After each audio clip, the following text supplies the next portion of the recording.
ঢাকার রাজধানী সহ দেশের বিভিন্ন বাজারে উঠতে শুরু করেছে আগাম শীতকালীন শাকসবজি। শীতের সবজির দাম তুলনামূলক বেশি থাকলেও এর প্রভাবে অন্যান্য সবজির দাম কিছুটা কমতে শুরু করেছে।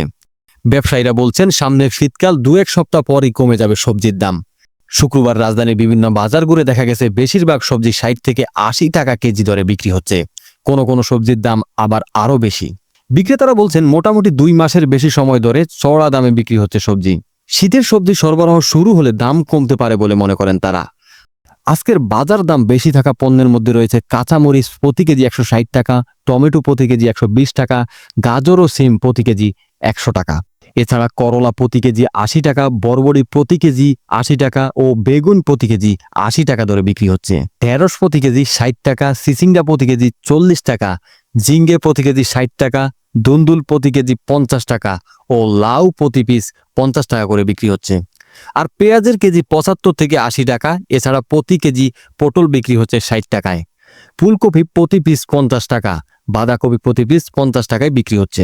পাশাপাশি মিষ্টি কুমড়া প্রতি কেজি 50 টাকা, কচু প্রতি কেজি 50 টাকা, পেঁপে প্রতি কেজি 30 টাকা, কাঁচা কলা প্রতি হালি 30 টাকা ও আলু প্রতি কেজি 20 টাকায় বিক্রি হচ্ছে।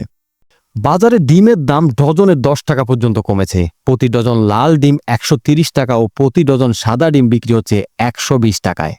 এদিকে নিষেধাজ্ঞার কারণে বাজারে নেই ইলিশ মাছ।